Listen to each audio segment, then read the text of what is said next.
Oke, assalamualaikum warahmatullahi wabarakatuh. Salam Om Swastiastu, Namo Buddhaya, salam kebajikan dan salam sejahtera bagi kita semua. Halo sahabat mahasiswa, bertemu lagi dengan kita yaitu di podcast Intelek dan PSDM, dan kita menghadirkan narasumber yang luar biasa yaitu Mbak siapa, Mbak? Mbak Dalila. Panjangnya siapa? Oh, nama panjangnya. Nama panjangnya. Oke, nama aku Dalila Lutfia Janana Ima. Kalian bisa panggil aku Dalila. Mungkin bisa perkenalan dulu Mbak, dari prodi apa, asalnya mana? Oke, aku juga belum kenal ya sama kamu. Iya. Mungkin perkenalan Kalau nggak sekalian kenal kan ya. maka Mbak bisa. Maka ta'aruf. Maka ta'aruf. Iya, makanya Oke, kita silakan kenalan ta'aruf, ya. Oke, sebelumnya perkenalkan nama aku Dalila Lutfia Janana Ima. Kalian bisa panggil aku Dalila. Mungkin kalau teman-teman di luar biasa juga manggil aku juga Via. Kalau dalam kampus aku Dalila. Oh, Via. Gitu. Iya, Via. Jadi ini manggilnya Mbak atau Kak Dalilah atau Kak Via? Kak, terserah kakak atau mbak seenaknya. Mbak aja, ya. Orang Jawa ya soalnya. Iya. Perkenalkan Mbak, aku Solihatul Munawaroh dari satu prodi juga sama Mbak, akuntansi syariah, tapi aku angkatan 2023, jadi sekarang masih semester 3. Oh, semester 3. Oke. Oke, kali ini kita menghadiri narasumber kita yang luar biasa ini yaitu Mbak Dalilah dalam acara podcast kita yang bertema Inspiring Minds, Empowering Voice, yang mana itu adalah sebuah tema yang mendorong untuk menjadi pribadi yang berani untuk berpikir kritis sekaligus bagaimana untuk mensuarakan demi kebaikan, begitu Mbak. Oke, mungkin kita memperkenalkan Mbak Dalilah terlebih dahulu ya. Kita kulik-kulik dari CV-nya Mbak Dalilah nih. Aku grogi Mbak depan Mbak. Aduh, ya kenapa grogi? Gak tahu. Oke, Mbak Dalilah ini adalah Duta UMKM terbaik, Duta Ekonom Rabani Fose Regional Yogyakarta 2023 ya Mbak ya. Kemudian juga juara 1 hijab model Akademi Batch 5 Ayuna DIY 2023. Best Student, Best Public Speaking, Best Catwalk. Masya Allah Mbak, bagaimana bisa meraih ini semua. Tapi belum habis guys, ada lagi yaitu Owner Via Store ya Mbak ya. Nah, dari prestasi yang diraihnya ini juga seperti public speaking dan nyanyi juga ya Mbak ya. Sampai jadi juri di lomba Hari Santri Nasional. Masya Allah. Dan dari background pendidikannya itu yaitu MIIT Bakti Ibu Madiun, SMP IT Bakti, dan Ponpes Darut Taqwa Ponorogo. Sebenarnya ini dari Madiun atau Ponorogo Mbak? Sebenarnya aku lahir dan besar di Madiun, lalu kebetulan aku SMA-nya di pondok tuh di Ponorogo, sekarang kuliahnya di Yogyakarta, sama kayak kamu. Oh, tapi dari pertama itu kan udah MID, kemudian SMP IT dan Pondok Pesantren, kemudian sekarang di UIN. Itu emang dari pertamanya itu emang udah jalurnya ke situ atau gimana kok bisa sekarang masuk di UIN gitu? Oke, mungkin aku sedikit cerita ya, kok aku bisa masuk UIN gimana. Nah, aku tuh pertamanya tuh di MIT Bakti Ibu Madiun, itu SD-nya ya. Terus di SMP-nya ngelanjutin dari Madiun, dari Bakti Ibu juga di SMP IT Bakti Ibu Madiun, karena memang aku di SD udah backgroundnya IT, terus kebetulan guru-guru aku nyaranin, oh SMP-nya sekalian aja di Madiun, di Bakti Ibu Madiun. Oke, aku lanjutin. Itu sempat asrama setahun. Jadi dia tuh sistemnya ada full day sama boarding school. Itu setahun boarding school, habis itu nggak lanjut lagi. Jadi langsung full day. Langsung pulang kuliah pulang. Sekolah pulang. Terus aku lanjut di SMIT Darut Taqwa, itu di Ponorogo, itu pondok pesantren modern yang memang aku di situ 4 tahun. Jadi memang masuknya di kuliah aku di UIN itu agak telat setahun, kayak gebiar. Kalau teman-teman biasanya tanya, kamu gebiar? Enggak, aku emang mondoknya tuh 4 tahun. Terus kenapa kok bisa masuk UIN? Nah, aku tuh awalnya tuh sebenarnya cita-cita aku jadi dokter. Jadi dokter, tapi nggak tahu kenapa memang rezekinya aku di UIN gitu. Nah, sebelumnya tuh memang aku linjur ya. Kalau di UIN kan aku ngambilnya di prodi akuntansi syariah. Jadi benar-benar aku tuh emang fokusnya ya pokoknya aku habis ini jadi dokter. Kalau memang aku nggak bisa jadi dokter, ya udahlah aku ngambil desainer. Jadi aku sebenarnya udah daftar juga di Surabaya. Nah di Surabaya tuh sebenarnya udah keterima juga, tapi memang di Surabaya yang aku daftar itu tempatnya tuh mayoritas Cindo gitu, bener-bener banyak Cinanya gitu. Nah orang tua aku nyaranin aku memang di Jogja. Terus kebetulan pas waktu itu aku nyoba daftar di UIN melalui UMPTKIN. Di situ aku cari, kalau UMPTKIN itu aku taunya itu kan dia bukan saintek ya, malah taunya tuh kayak yang soshum. Terus aku cari-cari deh prodi apa yang masih nyambung lah sama sama jurusan aku pas aku di SMA. Terus aku cari-cari, oh aku suka matematika nih, oh berarti masuknya di akuntansi gitu ya. Ya udah aku daftar-daftar aja, kayak ngerjain soalnya itu bener-bener drill, kayak ya udahlah pasrah, nggak tahu ini apa gitu, karena memang mayoritas pertanyaannya ya tentang itu gitu. Oke, di situ mulailah udah pengumuman, terus rezekinya alhamdulillah kan keterima kan di sini sama yang di Surabaya itu pertimbangan aku, tapi memang yang di Surabaya ini aku ngambilnya yang desainer gitu. Terus akhirnya setelah aku sholat istiqoroh lah, terus kayak cari saran ke orang tuaku, mereka bilang ya sayang banget karena background kamu dari SD, SMP, SMA kan udah Islam gitu, apalagi di Surabaya kan lingkungannya tuh lebih ke aku minoritas lah gitu. Terus akhirnya ya udah aku ikhlasin, aku di UIN gitu. Dan akhirnya masuk di prodi akuntansi. Iya. Dari pertamanya suka matematika, kemudian ngambil akuntansi. Nah, waktu udah masuk akuntansi nih Mbak, gimana rasanya? Rasanya kalau rasanya tuh ada pedes. Pedes apa? Pedes manis. Pedes manis. Iya, lumayan sih, karena aku dari awal tuh nggak ada kayak basic tentang akuntansi, dan bener-bener dari awal aku belajar gitu tentang akuntansi gimana. Terus kayak biasanya kalau semisal di sekolahan, guru jelasin aku tidur pun masih paham, aku pelajarin sendiri. Nah ini aku tidur pun nggak bisa kalau semisal aku nggak dengerin ya. Aja juga nggak bisa.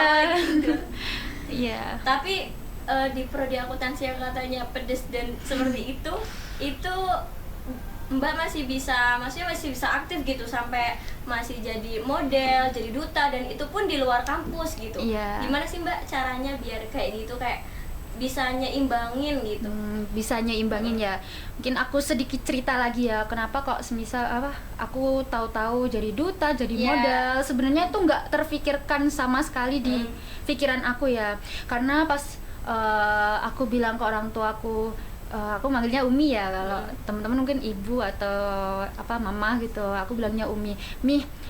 Ya udah deh, aku nggak apa-apa deh kuliah di akuntansi gitu, tapi aku nanti belajar desain bisa, tentang fashion bisa itu di luar gitu. Nah mulai dari situ orang tua aku nge-support aku buat ikut kegiatan-kegiatan di luar gitu.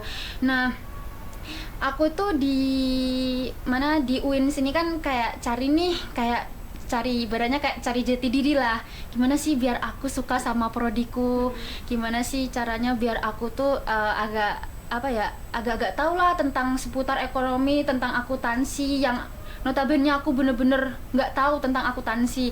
Terus akhirnya aku ngikutin beberapa UMKM, terus ikut Forsebi juga. Mbaknya Forsebi juga? Iya, aku Forsebi. Berarti sama dong? Oh iya, kamu juga Forsebi juga. Oh iya. Tapi kayak makanya kayak nggak asing gitu ngeliat mukanya. Aku kemarin itu sih jadi panitianya juga sih. Oh, pas tahun 2023? Iya, tahun 2023. Iya, pas kalian masuk. Itu bareng sama Mbak Nafisa juga ya? Iya, sama Zaka juga. Oke, mungkin dari situ aku kan kayak tahu nih masuk di Forsebi, terus aku juga masuk di Al-Mizan, sempet juga di dialektika laris. Oh, dialek juga? Iya, dialektika laris juga. Ya dunia begitu sempit ya ternyata ya. Oke, terus aku di situ kayak ikut beberapa kegiatannya, kayak awal-awal tuh anggota, terus kepanitiaan. Nah di situ kan kayak mulai tahu teman-teman, kayak nambah relasi juga. Terus aku ikut di Forsebi itu kebetulan ikut yang ada pembukaan itu duta UMKM. Jadi di FOSE itu kan dia buka kedutaan, tapi itu ada dibagi 3, ada duta UMKM, duta literasi ekonomi, sama duta wakaf. Nah di situ aku daftar yang duta UMKM-nya. Mungkin karena aku lebih tertarik lah sama dunia UMKM kan, karena kita sering menjumpai lah kayak orang-orang berjualan kayak gitu, kayak UMKM kecil gitu.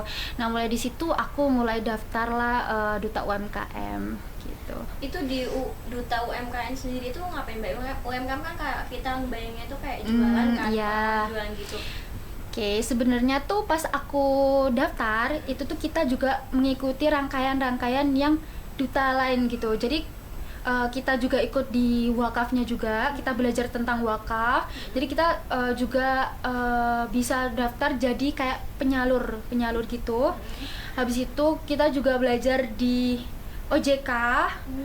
Terus kalau di UMKM-nya sih kita lebih ke literasi sama terjun di desa-desa terpencil, kayak sosialisasi lah, sosialisasi terkait tentang UMKM syariah atau tentang ekonomi syariah gitu. Oh, berarti emang fokusnya untuk syariah juga? Iya, lebih ke syariah. Iya. Tadi juga ada di CV Mbak spill tentang owner via store nih Mbak. Boleh ceritain? Mungkin kayak owner berarti kan kayak punya usaha. Oh, punya usaha ya, oke. Sebenarnya itu bisnis baru aku ya. Kebetulan tuh kan aku orangnya nggak bisa diem ya, intinya kalau misal liburan kan kita 3 bulan lama ya. Nah di situ aku sebelumnya memang aku udah berpikir gitu, aku pengen buka usaha tapi apa nih gitu kan. Nah kebetulan aku kan kayak sering nih belajar kayak tentang TikTok, terus tentang Shopee. Di situ aku kayak coba-coba belajar gitu loh, oh ternyata live Shopee itu bisa ya kayak kita menghasilkan gitu. Nah di situ kayak aku nyobain deh pas selama liburan itu. Meskipun selama liburan aku nggak pulang ke rumah, aku juga kegiatan di sini kan. Jadi tuh bener-bener ngerintis banget lah. Di situ aku kayak pas liburan tuh aku nyobain live setiap hari, sehari tuh 2 jam, sejam gitu. Terus aku di situ memperkirakan selama sebulan, oh ternyata sebulan aku bisa berpenghasilan segini ya, cuman live doang. Iya, terus akhirnya aku mikir, berarti aku bisa nih ngerekrut karyawan. Terus akhirnya aku buka toko lagi. Jadi aku kayak buka 3 toko. Di situ aku kayak jualin produk orang. Jadi kayak nyediain sampel. Kalau kalian lihat di Shopee biasanya tuh itu kalau kalian scroll yang jualan Shopee, nah itu aku pernah kayak gitu. Kayak reseller gitu nggak? Iya, jadi reseller, affiliate. Oh iya, affiliate. Iya, affiliate. Di TikTok kan sekarang juga lagi rame ya, itu juga masih belajar gitu. Tapi kan itu kan kayak nggak semua orang tuh bisa langsung pede gitu. Pasti Mbak juga pertama kan kayak live TikTok kan harus ngomong, mukanya harus kelihatan. Iya, memang. Gimana kalau orang-orang, gimana pandangannya orang-orang Iya. gitu?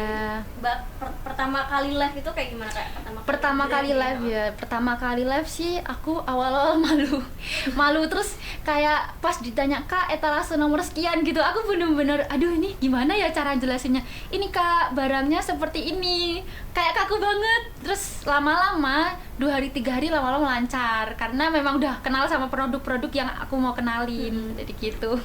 Jadi jadi awalnya karena terpaksa, ya nggak terpaksa ya, karena ya coba-coba jadinya ya sudah berpendapatan sekarang berarti ya Mbak ya. Insya Allah, amin. Insya Allah.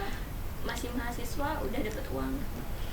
Nah dari kayak perjalanan Mbak itu kayak jadi model, terus di TV juga ada tadi nggak aku sebutin kayak pertama kali juga juara pidato di Sospem ya. Iya. Nah itu siapa sih Mbak yang jadi role model Mbak gitu, kayak panutan gitu sampai jadi kayak gini, sampai bisa pede, sampai bisa melakukan kayak gitu.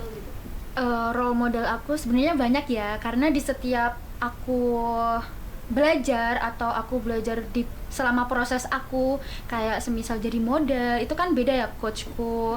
Terus kalau semisal aku kayak ikut lomba nyanyi atau ikut pidato itu juga karena dari background aku dari pondok. Itu kan aku di pondok kan mungkin terbiasa itu ya pidato di depan apa teman-teman semua. Jadi di situ banyak sih role model aku, termasuk ustadz-ustadzah aku yang nge-support aku, termasuk orang tua aku yang selalu kayak kamu tuh bisa, kamu bisa. Padahal aku di situ kayak insecure banget, "Mi, aku bisa nggak ya, bisa nggak?" "Bisa, kamu belum coba, coba deh kamu kayak lakuin yang terbaik gitu, pasti kamu bisa." Ternyata aku bisa ya gitu. Karena kalau misal aku nggak ada dorongan atau support dari orang-orang yang apa ya, yang coaching aku tuh apa namanya, aku nggak bakal bisa, karena aku butuh mereka gitu. Jadi memang di beberapa tempat mungkin aku sebutin ya kayak orang tua aku, mungkin yang coach aku yang modeling yang di Ayuna itu namanya Kak Ayu, terus ada yang sekarang aku di Putri Hijab itu Kak Putri, terus di SMA aku yang masih berkontribusi itu ada namanya Ustazah Vidya, itu juga ustazahku yang bikin aku sampai sekarang gitu. Jadi guru-guru ustazah itu emang berperan banget. Iya, berperan banget. Karena nantinya kita juga jadi ibu untuk anak-anak kita, Iya. harusnya jadi peran yang baik. Untuk mereka. Iya. Nah, tadi juga sempat nyepil mbaknya bisa apa, bukan bisa sih, emang pinter nyanyi dan sering juara nyanyi kan.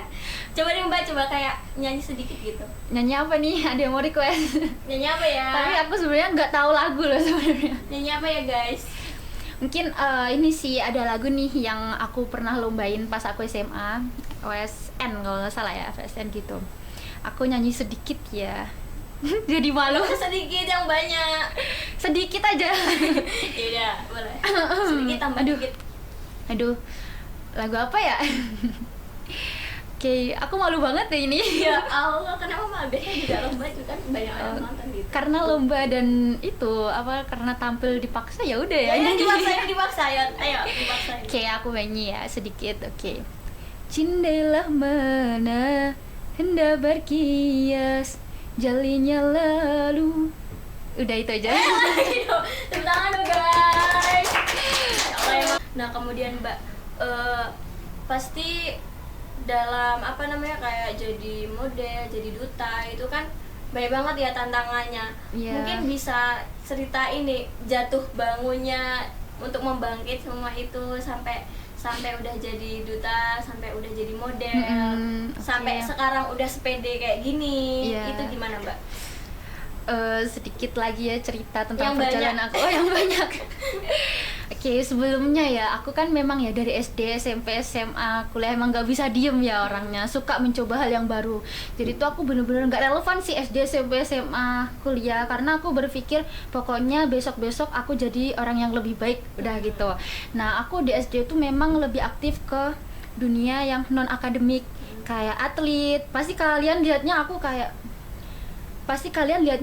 wah, kakak ini feminim banget ya, cewek banget, padahal aslinya dulu kayak cowok banget gitu loh, kayak agak-agak kecowokan gitu. Karena aku SD tuh bener-bener kayak ikut lomba atlet gitu, kayak olahraga kayak tolak peluru, habis itu maraton. Terus di situ aku juga ikut pramuka, kayak kalau zaman dulu jambore ya. Ya aku sampai SMP aku nyoba lagi yang baru apa ya, aku SMP itu pramuka lagi, terus SMP mulai kayak ikut jadi atlet panahan juga. Terus di situ pas SD SMP juga aku nyoba nyanyi. Terus akhirnya pas SD tuh sama ustadzaku disuruh kayak tampil di wisudanya kakak-kakak kelasku.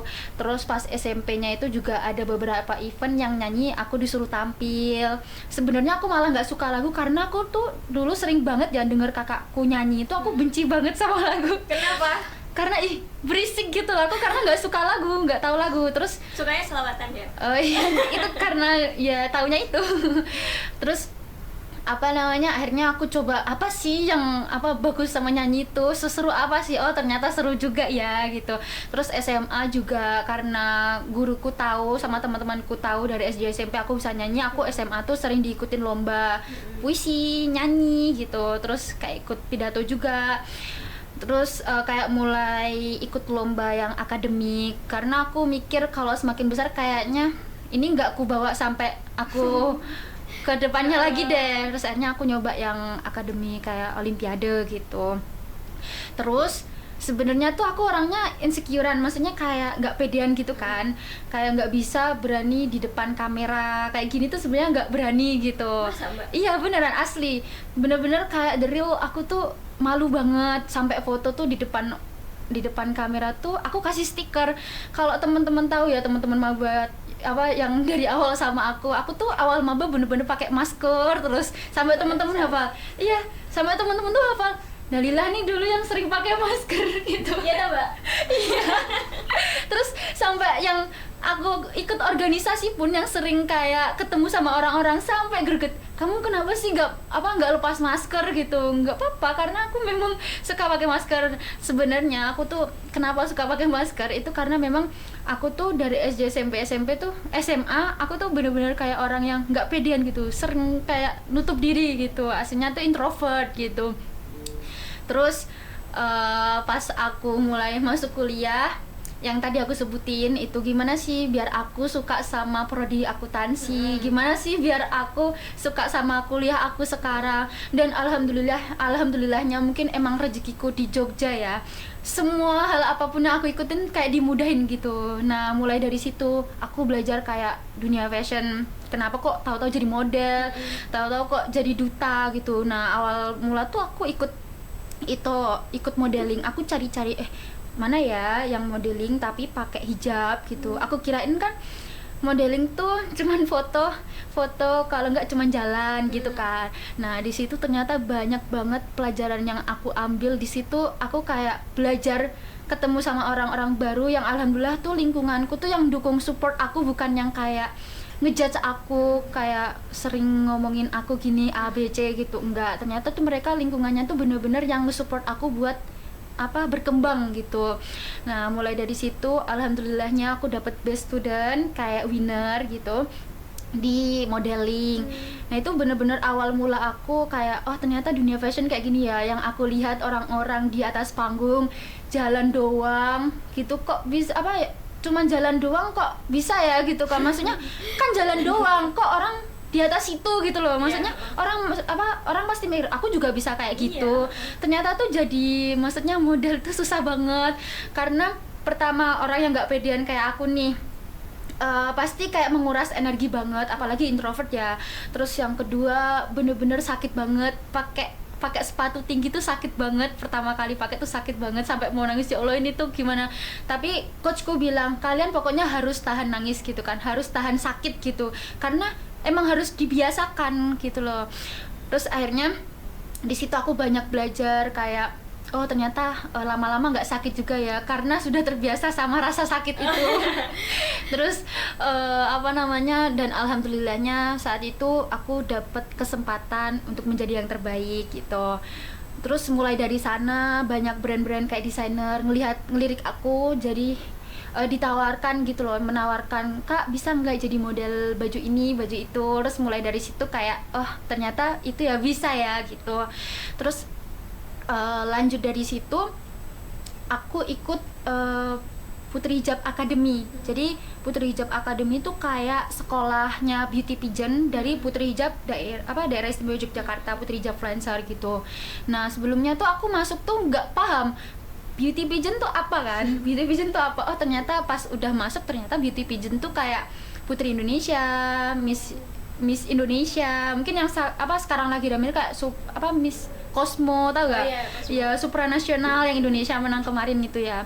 Terus aku di situ belajar juga. Aku mikirnya pokoknya aku belajar dan aku ambil pelajarannya itu, karena menurut aku tuh proses itu yang paling penting gitu kan. Terus akhirnya aku di situ mulai belajar dan alhamdulillahnya kan kita ada graduationnya. Alhamdulillah pas graduation aku dapat yang terbaik juga. Terus dapat atribut juga yang best public speaking sama best catwalk. Tapi itu memang benar-benar perjuangannya mungkin orang-orang lihat wah sekarang enak ya. Kalau dulu kan wah mbak model. Terus pas aku ikut yang duta, dulu kan duta UMKM kan, wah mbak duta gitu kan. Terus pas aku ikut model, wah mbak model gitu. Jadi memang menyesuaikan ya, emang teman-teman melihatnya kayak gitu. Ternyata tuh ya yang teman-teman lihat kan wah, maksudnya kan yang teman-teman lihat kan kayak sukses enak-enaknya, tapi ternyata tuh prosesnya ya kayak gitu. Terus akhirnya aku itu ikut yang Putri Hijab Academy itu, aku kan dapat yang terbaik. Akhirnya di situ aku daftar yang dunia beauty pageantnya, yang di Putri Hijab Influencer dari SMI Yogyakarta. Nah di situ tuh ternyata pas aku belajar itu baru ngeh, oh iya ini tuh Putri Influencer ya, influencer. Jadi aku belajar menjadi influencer, menjadi seleb gitu kan. Sementara aku tuh orangnya kayak nggak bisa loh kayak buat konten, ngedit gitu. Nah kebetulan aku punya bekal ngedit dari belajar pas kepanitiaan di Forsebi. Oh, iya, PDD, jadi PDD. iya jadi PDD berkali-kali, maksudnya 2 kali pas event tuh aku bener-bener jadi PDD. Terus itu aku belajar ngedit, bener-bener kayak dari nol aku belajar ngedit. Terus itu sih salah satu tantangannya, aku nggak apa ya, yang awalnya nggak bisa ngedit, harus bisa ngedit, terus harus pede juga di depan kamera, bener-bener banyak belajar hal baru gitu. Tapi kalau selama hal itu menyenangkan, pasti kita nggak capek gitu. Iya sih. Terus akhirnya aku di situ daftar yang Putri Influencer Indonesia daerah istimewa Yogyakarta. Alhamdulillahnya aku masuk di top 10 gitu. Lanjut mungkin setelah top 10 ini aku lagi mau ke ajang nasional yang di Jakarta. Nah mulai dari situ aku juga dikontrak sama Putri Hijab Academy. Kan sebelumnya aku kan dari batch 4 ya, batch 4 di Putri Hijab Academy. Nah kebetulan aku dikontrak buat jadi asisten coach dan coach di Putri Hijab Academy gitu. Jadi sekarang ya udah agak pro lah, bukan agak lagi sih, kayak udah pro lah. Belum, masih belajar tentang model-model gitu ya Mbak ya. Masih belajar, sebenarnya masih baru setahun deh kayaknya, setahun. Oh jadi mulai model tuh 2023 sampai 2024. Berarti setelah itu semester 3 ya? Iya semester 3. Semester 1, semester 2 nya fokus Lebih kuliah? kalau semester 1 sama semester 2 nya tuh lebih ke ikut di organisasi sama kepanitiaan. Sama ya di kampus kayak di Al-Mizan tuh aku jadi pengurus, jadi bendahara gitu. Terus di Forsabi mungkin ikut kayak kepanitiaannya juga. Kemarin kan sempat juga jadi PDD tadi ya, jadi PDD itu. Terus pas oprek juga pas kalian masuk itu. Terus ikut apa lagi ya? Oh panitia PBHK juga. Oh panitia PBHK? Iya pas waktu itu aku jadi perkap sih, jadi perkap gitu. Kan waktu semester 1, semester 2 sampai semester 5 ini kan sibuk banget ya Mbak ya? Emang bisa dikatain sibuk banget gitu kan, nggak cuma kuliah aja, ada panitia, ada lomba juga, ada jadi duta juga, model juga. Nah itu gimana sih Mbak kalau misalnya ada tugas gitu, ada tugas yang hari itu, tapi di hari itu juga harus kumpul, misalnya kumpul duta, ada tugas model, terus ada tugas-tugas yang lainnya kepanitiaan, itu gimana Mbak? Apalagi itu apa namanya? Jurnalnya kalau nggak beres-beres kan nggak bisa tidur gitu. Pusing ya. Sebenarnya aku nih kayak itu sih, aku memperkirakan. Jadi aku semester 1, 2, 3 aku memang fokusnya kayak aku semester 1, 2, 3 ini lebih ke yang kegiatan di dalam kampus nih. Nah setelah aku ikut yang kayak modeling, aku mulai ngatur lagi, rencana aku nanti kedepannya kayak gimana ya. Oke, aku semester 1 sampai semester 3, 4 kalau nggak salah aku pokoknya fokus di kegiatan di kampus. Setelah itu aku fokus ke luar kampus, jadi bener-bener aku selesain semuanya yang di dalam kampus. Terus akhirnya aku mulai aktif di luar kampus. Itu kayak bertahap, jadi nggak langsung gitu. Jadi aku kalau misalnya ikut ini nih, nanti bakal bisa nggak ya aku ikut yang ini juga. Terus kalau misal ada yang bertuburukan, aku prioritasin lebih urgensi yang mana gitu. Terus apalagi tugas kuliah juga ya, tugas kuliah kan banyak banget sebenarnya. Aku agak kewalahan sebenarnya. Dan alhamdulillah aku sering dibantu juga sama Wana Fisya atau Zaka dan teman-teman akuntansi lainnya, sering banget ya dibantu. Banyak support gitu. Alhamdulillahnya kayak masih bisa terbantu lah. Terus semakin lambat laun, semakin semesternya ke atas, itu aku udah kayak bener-bener pure kegiatan aku di luar kampus gitu. Jadi aku udah memperkirakan lah nanti kedepannya mau gimana, terus jadwalnya gimana gitu. Itu kan prepare dari yang tahun semester kemarin ke semester sekarang. Nah untuk semester kedepannya nih gimana Mbak? Karena masih ada magang, masih ada KKN kan, belum KKN, nanti skripsi juga tuh dan lain-lain, itu gimana? Mungkin untuk rencana kedepanku ya, rencana kedepanku kan aku tahun ini bener-bener habisin sampai bulan Desember yang aku tadi bilang nih, aku bakal berangkat ke Jakarta gitu kan. Nah aku nanti selanjutnya mungkin di Januari aku lebih fokus ke magang. Jadi pure aku mungkin bakal ngelepasin kayak kegiatan-kegiatan yang lain dulu, terus aku fokus ke magang dulu. Kalau semisal emang aku magang masih bisa disambi sama lain, aku bakal lanjutin rencana aku ke depannya seperti apa. Terus apalagi nanti kalau semester atas lagi setelah setelah KKN atau setelah magang kan agak free tuh. Nah, itu aku nanti bakal manfaatin untuk kegiatan lain gitu. Jadi ya tahu prioritas lah Ya, semuanya. tergantung prioritasnya gitu. Semisal emang prioritasku ini, aku selesaiin yang itu dulu gitu. Tapi sekarang masih masih kayak ngebuat nge-branding, disuruh nge-branding sih di model DI-nya itu kayak gitu kan Mbak? Kayak Masih. Nah, kebetulan kan aku emang di sini jadi putri Jobfluencer ya, istimewa Yogyakarta. Otomatis kan ya aku nge-influencer teman-teman semua gitu kayak gimana gitu. Nah, di program aku kan memang ranahnya ke konten ya, ke konten. Memang kita kalau misal putra lingkungan itu kan lebih ke tentang bagaimana caranya mengembangkan sampah agar tidak tumpuk lah di masyarakat tertentu. Mereka kan lebih on duty-nya kayak gitu. Terus ada juga mungkin yang kayak di pemberdaya wanita atau yang pemberdaya kayak sosialisasi ke anak-anak atau gimana gitu kan. Nah, kalau kita tuh lebih ke menginfluencer dalam konteks ke media sosial. Tapi kita juga ada sosialisasi juga ke beberapa tempat. Kita juga ada on duty juga, ada beberapa program juga. Jadi sebenarnya Putri Jobfluencer ini tuh juga kayak ada organisasinya juga. Nah, kebetulan aku jadi bagian sekretaris bendahara gitu. Di itunya di Iya, di Putri Hijabnya. Terus jadi memang aku bener-bener tahun ini agak sibuk banget ya, karena setiap bulan aku ada yang aku kerjain gitu. Sementara aku kan di sini sebelumnya kan aku di kontrakan kan aku memang buka usaha itu. Terus aku juga ngajar juga Sabtu Minggu yang jadi asisten coach itu di Putri Hijab Academy, dan aku juga sebagai Putri Jobfluencer yang sering kayak datang ke acara-acara on duty gitu. Jadi seperti itu sih. Jadi tapi tugasnya masih aman? Tugas kuliahnya masih aman? Oh ya, seperti itulah semester atas. Insyaallah. Alhamdulillah bisa manage semuanya.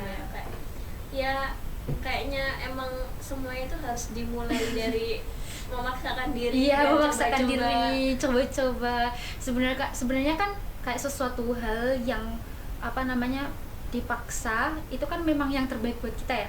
Berarti kayak kita disuruh buat melakukan, kalau jadi umat Islam kan kita dipaksa untuk menjadi manusia yang beriman gitu. Kan sebenarnya kan ada aturan-aturannya. Nah, itu kan kalau misal kita jalaninnya sebagai beban itu kan bener-bener capek banget ya. Tapi kalau misal kita lihat sisi positifnya, pasti kayak wah ternyata memang ini baik gitu. Karena sesuatu hal yang baik itu biasanya emang berat gitu. Memang harus dipaksakan dari awal. Iya. Gitu. Kan itu Putri D-nya itu kan katanya tadi ada influencernya kan. Yeah. Otomatis itu kayak sekarang kan harus ada sosial media, lewat influencer lewat sosial media kayak gitu. Kita harus menjaga diri kayak gimana postingannya gitu. Dan pencapaian Mbak itu kayak ya semua pencapaiannya gitu ya. Itu kan di-upload di sosial media. Nah, sekarang itu kan lagi trennya kayak nge-branding diri itu. Iya, nge-branding diri. Nah, itu gimana sih Mbak bisa nge-branding diri di sosial media biar tidak di pandangan orang tuh terlihat flexing gitu. Tapi ini tuh membranding diri itu karena kan emang udah kebutuhan kita sebagai mahasiswa untuk nge-branding diri kayak gitu. Mungkin kata orang ini nge-branding atau flexing gitu ya. Oke, mungkin aku mau bahas nih terkait ini nge-branding atau flexing. Menurut aku branding itu penting. Itu sesuai tergantung pikiran orang dan niat orang juga ya. Kalau aku nge-upload itu kan memang niat aku nih fokusnya memang pengen memberikan dampak positif ke orang-orang yang lihat konten aku. Jadi memang itu semua tergantung orang yang melihat. Coba dipikir kalau misal kita jadi fotografer nih, kalau di dunia aku fotografer, kalian kalau misal cari bunga aja deh, buket bunga. Kalau kalian jualan buket bunga, kalau ibaratnya kamu nih jualan buket bunga, tapi cuman tahu kamu jualan buket bunga, tapi kamu nggak ada foto kayak portofolionya kalau di sosmed ya. kan sekarang apalagi rame-ramenya kayak TikTok, Reels, anak-anak generasi zaman sekarang kan lebih kayak fokusnya ke sosial media ya. Nah kalau lihat di nah kalau portofolio kan menurut aku sangat penting karena apa? Karena biar orang tahu, oh kamu ternyata jualan buket bunga gitu kan. Ternyata apa namanya, bunga-bunga yang kamu jual tuh bagus gitu loh. Maksudnya kan bisa dilihat dari situ, apalagi kayak fotografer.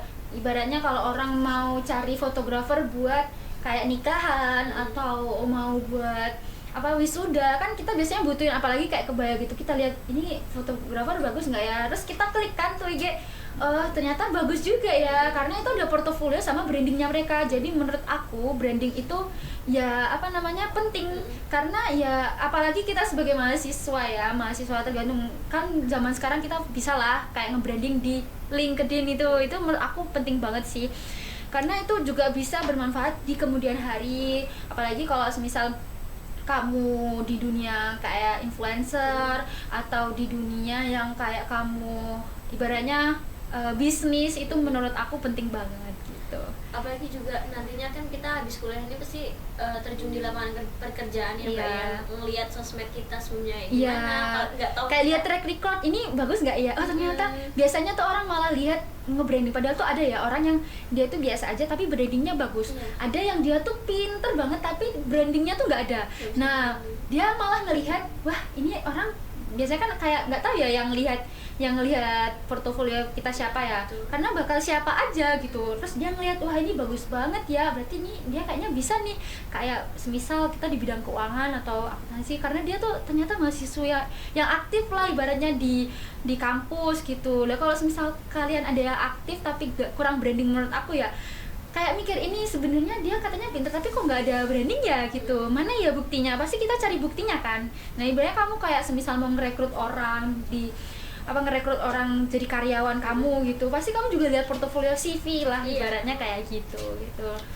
Jadi ya aku juga setuju bahwa kayak tergantung orang tuh melihat postingan kita seperti apa. Memang ya apa namanya, tergantung niat juga kan. Kalau emang mau niatnya flexing ya udah niatnya flexing, kelihatan kan, biasanya kayak terlalu berlebihan dan memang kita yang di dunia aslinya kok beda banget. Tapi kalau memang dia pinter atau memang dia berprestasi, wah ternyata kayak brandingnya tuh bagus gitu loh, ya itu apa, berarti emang branding bukan flexing gitu. Buat di Putri Hijabnya sendiri itu sekarang ditugasin ngapain Mbak buat sekarang? Kan kalau misalnya di sini nih kayak ya ini kan sekalian itu nggak sih, sekalian on duty nggak sih? Oh iya, sekalian on duty. Sekalian on duty menjadi ini adalah Putri Hijab DIY 2024. Iya. Untuk program kita sebelumnya memang kita kayak buat itu sih, kayak konten terkait tentang hijab. Kita kemarin sempet itu konten di Malioboro. Jadi kita kayak nanya-nanya orang tentang seputar hijab. Kan memang kita lebih ke hijab ya. Dan kita kita buat konten di platform kita tentang seputar hijab. Jadi kayak menurut kakak tuh hijab yang kan lagi rame-ramenya pakai hijab tapi dia kayak kelihatan lehernya, kelihatan rambutnya. Nah, sebenarnya kan dalam Islam rambut, leher itu kan termasuk aurat ya. Meskipun kita juga masih belajar, tapi kan memang hal itu kan udah jelas salah gitu, malah dinormalisasikan gitu. Nah, itu memang salah satu program kita. Terus kita juga buat program terkait tentang kemarin kita buka event fashion show. Itu kebetulan aku kemarin ketua acaranya. Itu kita buka fashion show itu bertujuan bahwa ya kita wanita hijab, kita juga bisa berkarya gitu. Jadi kayak banyak juga sih. Terus event apa lagi ya, sering itu menghadiri acara. Biasanya kan kalau di forum kedutaan di daerah istimewa Yogyakarta, kita ada event seminggu sekali biasanya ada on duty, kayak hadir di pokoknya kayak para duta berkumpul gitu, acara ini itu gitu. Biasanya kita ada event-event yang memang diundang gitu, kita gantian, minggu ini siapa yang mau on duty, biasanya kan yang belum kayak on duty lagi gitu, terus kalau yang udah balik lagi, jadi memang gantian gitu. Iya, digilir. Itu jumlahnya berapa orang sih yang duta? Kalau yang di Putri Javansar Daerah Istimewa Jogja kita kebetulan ada 11. Yang satu atribut putri berbakat. Oh, jadi ya itulah lika-liku. Ya lika-liku perjalanan. sebenarnya kayak enaknya apa sih, karena kan mikir waktu liburan tapi dibuat kayak kegiatan lain, apalagi udah ngampus nih Senin sampai Jumat lah ya, mungkin orang-orang Sabtu Minggu dibuat ngajar, dibuat on duty gitu. Tapi di luar hal itu menurut aku ya banyak banget ya benefit yang pakai apa yang aku dapat. Pertama relasi, mungkin kayak tadi ya kita pas ikut Forsepi sama Dialektikalis ternyata dunia begitu sempit ya, itu kayak semua orang kenal. Iya, kalau misal kita satu komunitas padahal kita belum kenal pun kayak wah jadi kenal banget. Karena apa? Karena kita masih satu komunitas gitu. Jadi menurut aku tuh ya itu sih salah satu kelebihannya. Apalagi kalau misal ikut-ikut acara kayak gitu kan kita nggak tahu ketemu sama siapa aja. Ternyata ada orang-orang yang maksudnya masya Allah banget lah ya gitu. Jadi ternyata seperti itu. di luar sana orang-orang pada masya Allah gitu. Iya, ternyata kayak kita tuh apa ya, kalau ketemu orang yang masya Allah tuh kayak jadi itu kebawa positifnya. Kan kadang kita kalau misal keikut nih temen kayak aduh males gitu kan, pasti kita kayak ya ikut males juga ya gitu. Tapi kalau misal teman-teman kita kayak pengen aktif terus pengen kayak berkembang, selalu support, yuk kita gini yuk, ayo kita buka apa namanya, buka kajian nih gitu misalnya, ngajak bareng pasti kayak seneng gitu. Jadi bener-bener kalau semisal kalian punya lingkungan yang positif gitu kayak bakal kebawa gitu menurut aku gitu. Lingkungan tuh emang Mempengaruhi ya, banget, iya. mempengaruhi untuk merubah diri kita yang Iya. malesan untuk jadi yang aktif gitu. Terus itu Mbak, motivasi buat kita semua yang di sini, buat semua mahasiswa, gimana caranya biar tidak malas? Karena tuh sebenarnya tuh ya banyak orang yang kayak aku pengen jadi ini, aku pengen jadi ikut itu. ini, aku pengen menang ini, tapi ya mereka cuma ya malas gitu loh. Pasti mikirnya aduh kayaknya apa namanya, kayaknya aku nggak menang deh, kayak gitu kan. Ngelihat lawannya kayak matanya udah kayak udah kayaknya nggak bisa deh gitu kan. Mungkin motivasi yang aku bisa kasih ke teman-teman atau teman-teman yang lihat podcast ini ya, menurut aku berani mencoba dan keluar dari zona nyaman, teruslah terbang tinggi. Ya kan, iya maksudnya apa, ibaratnya kan kalau kita terbang nih itu kan banyak ya proses yang kayak misal kayak burung itu kalau misal belajar terbang kan juga diajarin sama ibunya kan ya. Itu bener-bener kan nggak tahu kan kayak namanya proses gitu, namanya kalau kita misal nggak mencoba hal yang baru kita nggak bakal tahu sejauh mana kita bakal bisa gitu kan. Jadi apa, berani mencoba, keluar dari zona nyaman, siapa tahu saat kalian keluar dari zona itu kalian bakal dapet hal baru yang bisa bikin kalian maju gitu. Keluar dari zona nyaman, siapa tahu kalian lebih dapat zona nyaman dari zona nyaman yang kalian lakuin gitu ya Mbak ya. Iya. Juga pernah dengar pepatah gini nggak sih Mbak, apa puasin kegagalan kalian itu di masa muda. Iya, gitu. bener-bener kayak ya udah nikmati prosesnya lah ya, karena selama kita berproses gagal, jangan jadikan kegagalan itu kalian jadi turun gitu. Menurut aku lebih baik kalian belajar dari proses itu untuk berkembang menjadi lebih baik. Betul. Berkembang menjadi lebih maju gitu. Terakhir nih Mbak, dari semua aktivitas dari semester 1 dan semester 5 sampai sekarang ngelakuin itu semua, capek nggak? Kalau dibilang capek pasti capek ya. Tapi tadi yang aku bilang ya, selama hal itu apa yang kamu sukain, ya udah bakal kayak capeknya tuh bukan yang kayak capek banget. Kalau pernah nggak sih kalian bayangin kalau misalnya ngelakuin suatu pekerjaan tapi kalian nggak suka, pasti capek banget. Tapi kalau misalnya kalian udah suka itu pasti kayak ngejalaninnya iya capek tapi ya seneng gitu. Jadi nggak apa-apa kalian itu capek-capek guys, tapi capek-capek yang bermanfaat. Iya. Pernah nggak sih kita tidur sekolah tidur terus capek loh sekolah terus capek nggak ada apa-apa gitu kan. Iya. Oke, kayaknya karena waktunya udah mau maghrib nih guys, jadi cukup sampai sini dulu ya Mbak. Mungkin kayaknya kalau ditanya-tanyain lagi tentang perjalanannya nggak habis-habis ceritanya gitu kan. Dan terima kasih Mbak udah mau menghadiri acara ini, kesini hujan-hujan tadi. Dan maaf kalau banyak kendalanya, maaf kalau first impression ngeliat aku banyak salahnya gitu kan. Nah di sini aku pikir kita kayak bisa bisa ngasih ini tuh kayak kilas gitu mbak. Kilas tuh apa coba? Kisah inspiratif lewat akuntansi syariah. Oh, ada singkatannya ya. Kisah inspiratif lewat akuntansi syariah. Karena ini kan mahasiswa akuntansi syariah yang memiliki banyak prestasi juga, ada berkegiatan dan aktif juga di luar kampus. Jadi ini adalah sebuah kilas kisah inspiratif lewat akuntansi syariah. Nah di sini juga ada tagline mbak, kayak gini tagline-nya: Inspiring minds, empowering words. Salah. Inspiring minds, empowering voices. Empowering voice, oke. Bisa mbak ya? Gimana tadi gerakannya?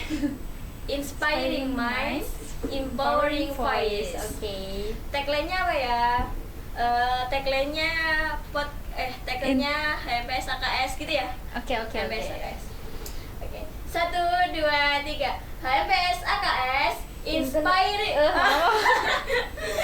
Ini gladi ini yang beneran kedua.